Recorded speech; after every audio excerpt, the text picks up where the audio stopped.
I was adopted. I never knew my real mother. Rather, I knew her at one time, but I left her side when I was too little to be able to remember. I loved my adopted family, though. They were so kind to me. I ate well, I lived in a warm, comfortable house, and I got to stay up pretty late. Let me tell you about my family real fast. First, there's my mother. I never called her mom or anything like that. I just called her by her first name, Janice. She didn't mind at all, though. I called her that for so long, I don't even think she even noticed. Anyhow, she was a very kind woman. I think that she was the one who recommended my adoption in the first place. Sometimes I would lay my head against her in front of the television, and she would tickle my back with her nails. She was one of those Hollywood mothers. Second, there's Dad. His real name was Richard, but he never really liked me much, so I began to refer to him as Dad in a desperate attempt to gain his affection. It didn't work. I think no matter what I called him, he would never love me as much as his own child. That's understandable, so I really didn't press the matter. The most notable attribute of Dad was his unmoving sternness. He was not afraid to pop his children when they did something wrong. I found that out before I could use the restroom properly. He didn't hesitate to spank me. Well, I'm in line, and it's because of his methods. Lastly is my sister. Little Emily was really young when I was adopted, so we were about the same age, but she was slightly older. I like to think of her as my little sister, though. We got along better than any sibling could possibly get along. We would always stay up late together and just talk. Well, she did a lot of the talking. I mostly just listened because I loved her. It was a great setup that we had. We were short on bedrooms, so because I didn't want to sleep in the living room by myself when I was littler, I had a pallet set up for me next to her bed on the floor.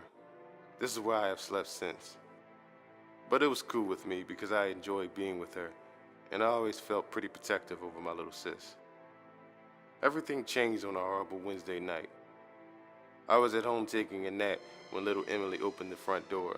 The sound of the door opening pulled me to a state of consciousness, and I walked from the room down the hall to the living room. That's when I first remembered it was Wednesday. I was never any good at keeping track of what day it was. Actually, I'll just go ahead and say it. My sense of time was horrible, but nevertheless, I knew it was Wednesday because Emily had just come home from a church's youth group gathering. She walked in the front door and hugged me, and then was followed in by Dad and Janice. "You have a good nap?" Janice said teasingly as she ruffled up my hair. I just shook my head away and snorted in a manner that clearly expressed that I was teasing back with her. "Don't you snort at your mother like that," said my father gruffly with authority. He shut the door behind him and hung up his coat. I was clearly joking, I growled under my breath. He must not have heard me because I didn't feel him smack me. Emily then proceeded to our room and I followed. She started telling me about her day, usual teenage girl stuff. But I listened so that she would feel better. After a summary, she suggested watching TV, and I obliged and jumped onto the couch as she was going for the remote.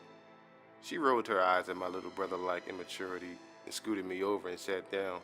The TV turned on and we watched it together until the sun went down. Emily was the kind of girl that, instead of watching cartoons and soap operas, would rather watch Discovery and Animal Planet and Natural Geographic. I like those too, so I didn't mind. Actually, those were the only channels that could hold my attention.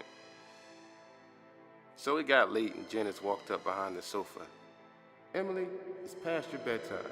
Turn off the television and go to your room. You too," she pointed at me. Emily turned off the program we were watching grudgingly and stood up. She started down the hallway to our room. As I followed, I couldn't shake the feeling that something wasn't right. We went into our room and Emily turned off the light. Just as she did, I caught a flash of movement out of the corner of my eye. But as soon as I redirected my line of sight to where the window was no longer in my peripheral vision, what it was that I thought I saw was gone. I still remained alert for my sister's sake. I laid there in the darkness with nothing but the thin ray of light from the street lamp outside to illuminate the room.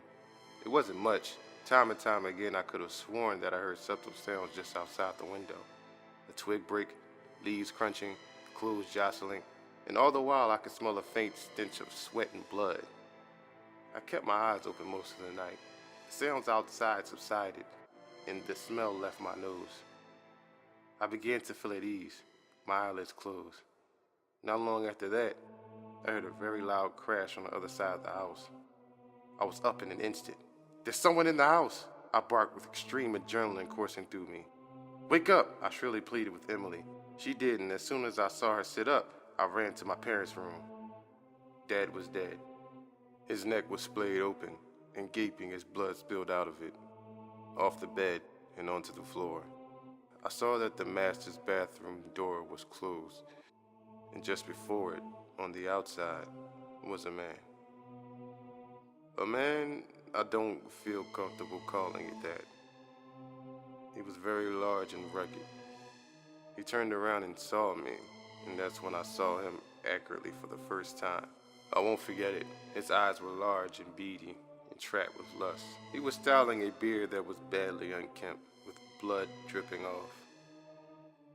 His clothes were dirty and his face was cold. Just then I noticed the same horrid smell of sweat and blood from earlier. But this time, it was overwhelming. He saw me. He saw me and he grinned with a set of crooked yellow teeth. That smile threw me off. I thought that I was going to die, but then he turned back to the bathroom door, completely unperturbed by my presence. I was terrified and didn't know what to do. I just yelled and cried. I watched as he shouldered through the door that was my mom's only protection. I watched as he raised a large razor that he was carrying, but had obviously neglected to use properly. I watched as he sliced her open and tore her into shreds.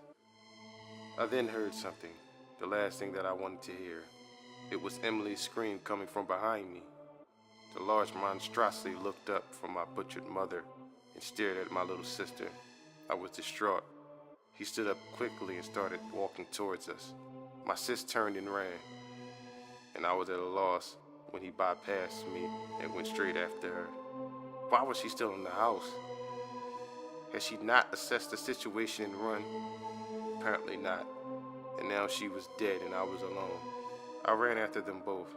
I expected the man to kill her, as he had the rest of my family, but I was sadly mistaken. He grabbed her by the arm and jerked her as a way to make clear that he was in control. He dragged her through the house.